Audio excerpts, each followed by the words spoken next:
नमस्कार दोस्तों। आज हम सुनेंगे कहानी मैं ही गरीब क्यों। भगवान गौतम बुद्ध की प्रेरक कहानी। आइए अब चलते हैं कहानी की ओर। बहुत समय पहले की बात है। एक गांव में धर्म उपदेश देने के लिए लगे हुए शिविर में भगवान गौतम बुद्ध पहुँचे।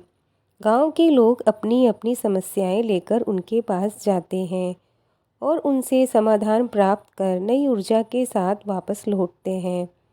गांव के बाहर एक गरीब राह में बैठा बुद्ध के पास आते जाते लोगों को निहार रहा था। उसने क्या देखा, दुखी चेहरा लिए भारी कदमों से लोग भगवान गौतम बुद्ध के शिविर में जाते और नई ऊर्जा के साथ चेहरे पर खुशी व आनंद लिए वापस लौटते। गरीब व्यक्ति ने सोचा, क्यों ना मैं भी भगवान के पास अपनी समस्या लेकर जाऊं। यह सोचकर हिम्मत करके वह भी शिविर की ओर चल देता है। शिविर में एक एक आदमी को प्रवेश मिल रहा था, इसीलिए वह भी अपनी बारी की प्रतीक्षा करने लगा। जो कुछ उसने रास्ते में देखा, अब यहाँ उसे साक्षात देखने को मिल रहा है। लोग एक एक कर अपनी समस्याएं बता रहे थे। भगवान गौतम बुद्ध चुपचाप शांति से सबकी समस्याएं सुनते और जवाब देते। अब उसकी भी बारी आई। उसने भगवान गौतम बुद्ध को प्रणाम किया और बोला, भगवान मैं ही गरीब क्यों हूँ।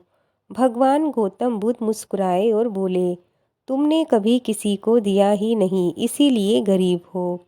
इस पर वह आश्चर्य से भगवान गौतम बुद्ध का मुंह ताकने लगा और बोला, भगवान मेरे पास कुछ देने के लिए है ही नहीं।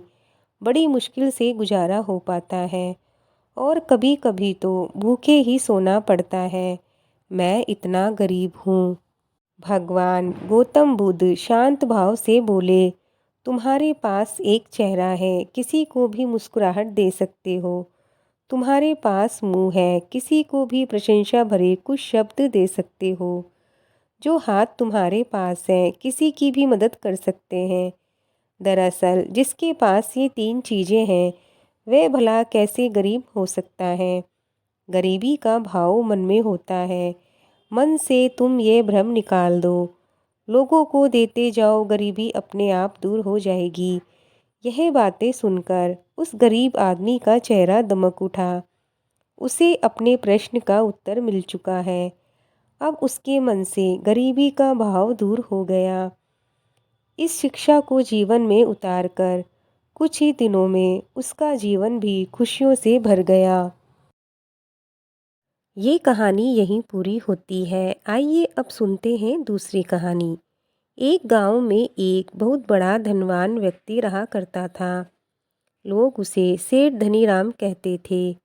उस सेठ के पास प्रचुर मात्रा में धन संपत्ति थी, जिसके कारण उसके सगे संबंधी, रिश्तेदार, भाई बहन हमेशा उसे घेरे रहते थे। वे उसी का राग अलापते रहते थे। सेठ भी उन सभी लोगों की काफ़ी मदद किया करता था। तभी अचानक कुछ समय बाद सेठ को भयंकर रोग लग गया। इस भयंकर बीमारी का सेठ ने बहुत उपचार करवाया, लेकिन इसका इलाज नहीं हो सका। आखिरकार सेठ की मृत्यु हो गई। यमदूत उस सेठ को अपने साथ ले जाने के लिए आ गए। जैसे ही यमदूत सेठ को ले जाने लगे, तभी सेठ थोड़ी दूर जाकर यमदूतों से प्रार्थना करने लगा, मुझे थोड़ा समय दे दो, मैं लौटकर तुरंत आता हूँ। दूतों ने उसे अनुमति दे दी। सेठ लौटकर आया, चारों ओर नजरें घुमाई और वापस यमदूतों के पास आकर बोला, शीघ्र चलिए। यमदूत उसे इस प्रकार अपने साथ चलने के लिए तैयार देख के चकित रह गए और सेठ से इसका कारण पूछा। सेठ ने निराशा भरे स्वरों में कहा, मैंने हेरा फेरी करके अपार धन इकट्ठा किया था। लोगों को खूब पिलाया खिलाया और उनकी मदद भी की। सोचा था कि वो मेरा साथ कभी नहीं छोड़ेंगे। अब जब मैं इस दुनिया को सदा के लिए छोड़कर जा रहा हूँ, तो वह सब बदल गए। मेरे लिए दुखी होने के बजाय ये अभी से मेरी संपत्ति को बांटने की योजना बनाने लग गए।